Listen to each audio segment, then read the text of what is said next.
Tem sido um tópico quente de debate se o Bob Esponja moderno é melhor ou pior que o Bob Esponja clássico. O Bob Esponja clássico foi ao ar de 1999 a 2004, enquanto o Bob Esponja moderno vai de 2009 até o presente. Neste vídeo, vamos determinar qual versão do programa é realmente melhor, analisando como cada uma lida com humor, desenvolvimento de personagem, estilo de animação, enredos e muito mais. Fiquem aí para descobrir qual Bob Esponja realmente reina supremo. Mas antes de começarmos, se inscrevam no nosso canal. Vamos começar com consistência de personagem, algo que realmente nos mostra a diferença entre o Bob Esponja inicial e moderno. O Bob Esponja clássico tinha essa profundidade emocional incrível que o fazia parecer uma pessoa real, apesar de ser uma esponja de desenho animado. Em Marcha Fúnebre, por exemplo, quando ele vê a devastação do Lula Molusco, o Bob Esponja clássico pensa sobre a situação cuidadosamente. Ele considera o que o Lula Molusco significa para ele e responde com surpreendente maturidade. A frase sobre o Lula Molusco estar lá quando era conveniente para ele é perfeita porque é tanto honesta quanto carinhosa. O Bob Esponja clássico entendia as falhas das pessoas, mas escolhia focar nas suas qualidades boas. Sua felicidade parecia real e genuína, vindo de um lugar de verdadeiro carinho pelos que estavam ao seu redor. Agora, contrastem isso com A Farpa, onde o Bob Esponja moderno é completamente diferente. Sua reação a uma farpinha minúscula é tão exagerada e desconectada de qualquer sentimento real que parece insultuosa ao personagem original. Os gritos, as imagens estranhas e o pânico extremo, nada disso vem de um lugar de emoção genuína. É só caos pelo bem do humor. O Bob Esponja moderno perdeu completamente suas habilidades de resolver problemas e inteligência emocional. O Bob Esponja clássico teria lidado até mesmo com uma farpa com seu otimismo e determinação usuais. Em vez disso, o Bob Esponja moderno oscila entre reações emocionais extremas, sem nenhum fluxo lógico. Ele parece um personagem que está apenas reagindo ao que está acontecendo, em vez de responder pensativamente como o Bob Esponja clássico que conhecemos. Mas o problema se estende muito além do personagem principal. O Patrick clássico era genuinamente adorável apesar de sua preguiça e natureza simples. Ele tinha essa doçura e lealdade subjacentes que faziam sua amizade com o Bob Esponja clássico parecer real e significativa. O Patrick moderno se tornou ativamente malvado e prejudicial, frequentemente parecendo gostar de causar problemas ou machucar outros. O Lula Molusco clássico era relacionável em seu mau humor. Todos nós temos aquele colega de trabalho que nos acha irritantes, mas ainda havia humanidade por baixo de sua irritação. Ele tinha momentos de genuíno carinho pelo Bob Esponja clássico. O Lula Molusco moderno se tornou esse personagem amargo e desagradável que parece existir apenas para sofrer ou fazer outros sofrerem. O seu siriguejo mudou de um empresário falho, mas compreensível, para um monstro ganancioso unidimensional. O seu siriguejo clássico era mesquinho e focado no dinheiro, claro, mas ainda mostrava genuíno carinho pelo Bob Esponja clássico e tinha momentos de generosidade. O seu siriguejo moderno literalmente venderia sua própria mãe por 5 centavos. Até mesmo a Sandy perdeu sua curiosidade científica e natureza de resolver problemas, tornando-se apenas a personagem do Texas, que ocasionalmente aparece para fazer karatê. A professora Puff passou de ser uma instrutora de direção razoável lidando com um estudante impossível para alguém que ativamente sonha em machucar o Bob Esponja moderno. A tragédia é que todos esses personagens costumavam parecer pessoas reais com razões e relacionamentos complexos. Agora eles são apenas coleções ambulantes de suas características mais extremas, batendo uns nos outros de maneiras cada vez mais cartunescas, sem nenhum do coração que tornava suas interações significativas em primeiro lugar. O Bob Esponja clássico absolutamente domina nesta categoria. O Bob Esponja inicial era um personagem completamente desenvolvido, enquanto o Bob Esponja moderno parece reações aleatórias entre comerciais. Conforme o Bob Esponja mudou, o humor também mudou, passando de coração e inteligência para caos e piadas aleatórias. Agora vamos examinar a evolução do humor. E honestamente, essa pode ser a mudança mais frustrante de todas. Aqui está algo que realmente me irrita sobre o Bob Esponja moderno. Eles completamente jogaram fora o que tornava o humor especial em primeiro lugar. O Bob Esponja clássico tinha essa receita perfeita de escrita inteligente, jogos de palavras sutis e momentos genuinamente sinceros que te faziam rir e sentir algo. Agora, são apenas ruídos altos e coisas aleatórias acontecendo. Deixem-me mostrar o que quero dizer com Morrendo pela Torta da segunda temporada. Este episódio é ouro da comédia porque funciona em múltiplos níveis. Você tem o Lula Molusco acidentalmente comprando uma torta explosiva de piratas, achando que o Bob Esponja clássico a comeu, e passando o dia todo tentando tornar as últimas horas do Bob Esponja clássico significativas. O humor vem da ironia dramática. Sabemos que o Bob Esponja clássico nunca realmente comeu a torta, mas assistir a culpa do Lula Molusco, levá-lo a realmente se importar com o Bob Esponja clássico, é tanto hilário quanto tocante. As piadas neste episódio são inteligentes. Quando o Bob Esponja clássico faz um suéter para o Lula Molusco com seus próprios cílios, é nojento, mas cativante. Quando ele faz outro com suas lágrimas, é absurdo, mas ainda fundamentado no amor genuíno do Bob Esponja clássico por seu amigo. A comédia se constrói naturalmente a partir dos personagens e seus relacionamentos. Até mesmo o slapstick, como o seu siriguejo sendo explodido por uma migalhinha, serve à história e parece merecido. Agora comparem isso com Pat-a-Tom do show do Patrick. Este episódio é basicamente segmentos desconectados vagamente amarrados por uma premissa de Teleton. Você tem o Patrick apresentando uma arrecadação de fundos para caracóis que não sabem dançar, o que soa promissor, mas depois simplesmente degenera em partes aleatórias. Há uma paródia de Frankenstein com o Dr. Plankenstein que não tem nada a ver com nada. A Sandy continua invadindo com invenções cada vez mais ridículas que não funcionam. O vovô Pat faz alguma acrobacia exagerada que não faz sentido. O humor em Pat-a-Tom depende inteiramente de ser estranho pelo bem de ser estranho. São apenas gags visuais aleatórios e efeitos sonoros altos. É como se pensassem, crianças gostam de coisas malucas, e completamente esqueceram que o programa original funcionava porque tinha coração por baixo de toda a bobagem. O Bob Esponja clássico entendia que a melhor comédia vem do personagem. O otimismo do Bob Esponja clássico era o motor que impulsionava a maioria dos momentos mais engraçados do programa. Seus mal-entendidos inocentes, suas tentativas sinceras de ajudar as pessoas, sua maravilha infantil com o mundo, essas características criavam situações de comédia naturais que pareciam autênticas. O Bob Esponja moderno parece pensar que mais alto é igual a mais engraçado.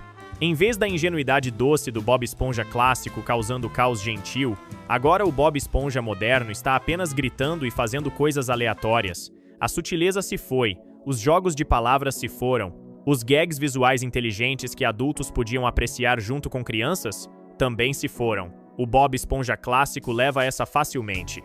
A diferença entre comédia inteligente e ruído aleatório é impossível de ignorar. Conforme o humor passou de momentos inteligentes de personagem para caos aleatório, a narrativa mudou de enredos simples e efetivos para gags desconectados e sem propósito. Agora vamos analisar a estrutura narrativa, porque é aqui que você pode realmente ver como drasticamente o programa mudou. Aqui está a coisa sobre o personagem Bob Esponja que ninguém quer admitir. O programa costumava ser uma aula magistral em narrativa simples e efetiva. Agora, é como assistir alguém jogar dardos numa parede de ideias aleatórias e esperar que algo cole. A mudança do Bob Esponja clássico para moderno é sobre abordagens fundamentalmente diferentes de como as histórias deveriam funcionar. O Bob Esponja clássico entendia algo crucial: os melhores enredos vêm do personagem. Peguem Turno da Meia-Noite da segunda temporada. O episódio inteiro nasce de uma premissa simples: o Bob Esponja clássico e o Lula Molusco trabalhando o turno da noite no Siri Cascudo. Só isso. Apenas dois personagens que conhecemos e amamos, jogados numa situação ligeiramente incomum. O que torna Turno da Meia-Noite brilhante é como ele constrói tensão através das dinâmicas de personagem. O Lula Molusco, irritado e procurando entretenimento, conta ao Bob Esponja clássico uma história assustadora sobre o retalhador de hambúrgueres. O horror vem do medo genuíno do Bob Esponja clássico e da crescente percepção do Lula Molusco de que sua história inventada pode estar se tornando realidade. Cada ponto do enredo serve aos personagens. A inocência do Bob Esponja clássico, o cinismo do Lula Molusco se tornando terror, e seu vínculo relutante ao enfrentar o perigo juntos. O episódio tem estrutura. Ele constrói suspense metodicamente através dos 3 sinais: luzes piscando, chamadas telefônicas silenciosas e o misterioso ônibus. Quando o retalhador finalmente chega, A revelação de que ele é apenas um candidato a emprego nervoso é tanto engraçada quanto satisfatória, porque resolve a tensão de uma maneira que faz sentido. E Nosferatu piscando as luzes? Pura genialidade, um gag visual que não ofusca a história principal. Agora comparem isso com a grande festa de aniversário do Bob Esponja da 12ª temporada. Este especial de 44 minutos joga tudo na parede. Sequências em live action, participações de celebridades, aventuras no mundo da superfície, subplot elaborado de planejamento de festa e Patty the Pirate viajando pelo país. São cerca de 6 histórias diferentes, amontoadas, sem nenhuma linha emocional. O problema é que nenhuma dessas configurações elaboradas serve aos personagens. O Bob Esponja moderno vai ao mundo da superfície, mas não aprendemos nada novo sobre ele. O planejamento da festa cria caos, mas não revela nada significativo sobre seus relacionamentos. Os parabéns das celebridades são apenas lá. Eles existem porque alguém pensou que seriam divertidos, não porque avançam qualquer tipo de narrativa. Episódios modernos parecem pensar que mais é igual a melhor. Mais locações, mais personagens, mais caos, mais aleatoriedade. Mas narrativa é sobre fazer cada elemento contar. Episódios clássicos pareciam íntimos e focados. Episódios modernos parecem espalhados e exaustivos. O que realmente me incomoda é como episódios clássicos confiavam na sua audiência para se importar com pequenos momentos. O Bob Esponja clássico ter medo do escuro era suficiente para um episódio inteiro porque os roteiristas entendiam que relacionabilidade cria investimento. Episódios modernos parecem assumir que espectadores precisam de estímulo constante, então jogam cenários cada vez mais bizarros em nós. A mudança representa um mal-entendido fundamental do que tornou o programa especial. Era o coração genuíno por baixo de toda a bobagem. Quando a narrativa se torna apenas uma desculpa para amarrar gags aleatórios e aparições de celebridades, você perde esse núcleo emocional. Episódios clássicos focavam em explorar o que uma situação podia ensinar aos personagens. Episódios modernos, no entanto, são mais sobre criar os cenários mais estranhos possíveis. Essa mudança realmente mostra tudo o que deu errado com a direção do programa. O Bob Esponja clássico ganha esta rodada sem questão. A lacuna narrativa entre narrativas focadas em personagem e espetáculo caótico é massiva. O Bob Esponja clássico focava em histórias orientadas por personagem, enquanto o caos do Bob Esponja moderno é equilibrado por animação mais nítida e criativa. Agora vamos falar sobre estilo de animação. Sei que isso soa maluco, mas acho que a animação digital do Bob Esponja moderno é realmente melhor que o estilo clássico desenhado à mão. E aqui está o porquê. A animação digital deu aos criadores novas maneiras de fazer piadas que as primeiras temporadas nunca poderiam fazer. Vamos falar sobre Casa Chique da 6ª temporada. Sim, parece limpa e polida, mas esse controle ajuda a comédia de maneiras que a animação desenhada à mão simplesmente não podia. Quando a casa do Lula Molusco é destruída pelo aspirador, a piada funciona por causa desse controle digital. Os animadores podem mostrar cada peça de mobília sendo sugada em perfeito detalhe, fazendo um visual satisfatório que constrói a comédia. A animação desenhada à mão teria feito essa cena parecer bagunçada e difícil de acompanhar, completamente arruinando o humor.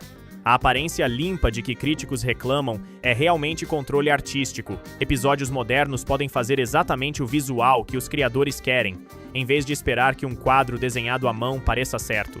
Isso significa que quando eles empurram limites, como em episódios como Congelamento Facial ou A Farpa, eles podem criar rostos verdadeiramente estranhos e impossíveis que seriam quase impossíveis de desenhar da mesma maneira toda vez com animação tradicional. Peguem a cena nojenta da unha do pé de Casa Chique. Amem ou odeiem, esse nível de nojeira detalhada precisa de controle digital. Os animadores podem controlar cada parte do visual para fazer o maior impacto. As bordas ásperas dos episódios clássicos teriam realmente tornado momentos como esses mais suaves e menos efetivos. Técnicas digitais modernas também permitem melhor narrativa visual. Episódios modernos podem usar movimentos de câmera complexos, fundos detalhados e efeitos visuais em camadas que ajudam a contar a história.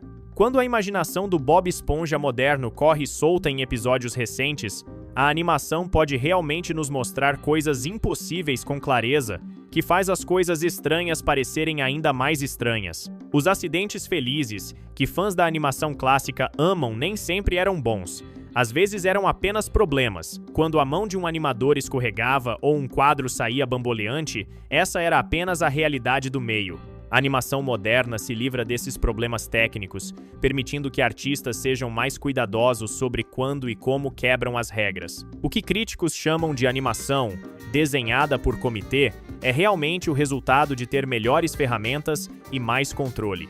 Episódios modernos podem manter consistência visual, enquanto ainda empurram limites criativos. Os personagens ainda se movem com física de desenho animado, expressões ainda são selvagemente exageradas e o humor ainda é visual. É apenas feito com mais precisão. A ironia é que a animação digital realmente tornou o programa mais cartunesco, não menos. Episódios modernos podem esticar rostos mais longe, dobrar corpos de maneiras mais impossíveis e criar gags visuais que seriam muito caros ou tecnicamente impossíveis com métodos desenhados à mão. A animação agora serve à comédia melhor porque pode fazer qualquer ideia visual que os roteiristas sonhem. Episódios clássicos eram limitados pelo que mãos humanas podiam desenhar nas restrições de tempo e orçamento da produção televisiva. Episódios modernos são limitados apenas pela imaginação. O que soa mais criativo para vocês? A mudança para digital foi sobre dar aos artistas as ferramentas para contar melhores histórias visuais. A animação do Bob Esponja moderno não apenas parece diferente, funciona diferentemente, servindo a comédia com precisão que a animação clássica, por todo seu charme, simplesmente não podia igualar. Às vezes, a melhor arte vem de ter as ferramentas certas para o trabalho, não de aceitar problemas como características. O Bob Esponja moderno sai na frente aqui. Só as capacidades técnicas fazem dele o claro vencedor para a pura qualidade de animação. Conforme a animação se tornou mais limpa e perfeita, o tom emocional mudou também, perdendo o calor e sentimentos reais que tornaram os episódios antigos especiais. Mas antes de continuarmos o vídeo, se inscrevam no nosso canal e agora vamos voltar para onde paramos. Agora vamos discutir a profundidade emocional. E é aqui que a perda realmente dói. Sabem o que realmente me atinge quando assisto episódios antigos? Há esse calor emocional que te envolve como um cobertor confortável. O Bob Esponja clássico tinha coração genuíno. O programa entendia que por baixo de todas as piadas bobas havia algo mais profundo: amizade, otimismo e acreditar em si mesmo quando o mundo pensa que você é maluco. Peguem a esponja que podia voar da terceira temporada. O Bob Esponja clássico quer voar com as águas vivas. E sim, soa ridículo. Mas vejam como o episódio trata seu sonho, com respeito, sinceridade e genuíno peso emocional. Quando moradores da cidade zombam dele como o homem-pássaro da fenda do biquíni, vocês realmente sentem pena do Bob Esponja clássico. Sua dor é real. E quando ele finalmente alcança seu sonho, através da amizade com as águas vivas, é genuinamente emocionante. Aquele momento quando as águas vivas levantam o Bob Esponja clássico, pura magia, é piegas, mas funciona porque a fundação emocional é sólida. Episódios clássicos confiavam na sua audiência para se importar com esses personagens como seres reais com sentimentos reais. Mas em algum lugar pelo caminho, algo mudou. Como o hambúrguer de Siri que comeu a fenda do biquíni da 8ª temporada. No papel, poderia explorar consequências e responsabilidade. A ganância do seu siriguejo literalmente cria um monstro ameaçando todos. Mas em vez de explorar o peso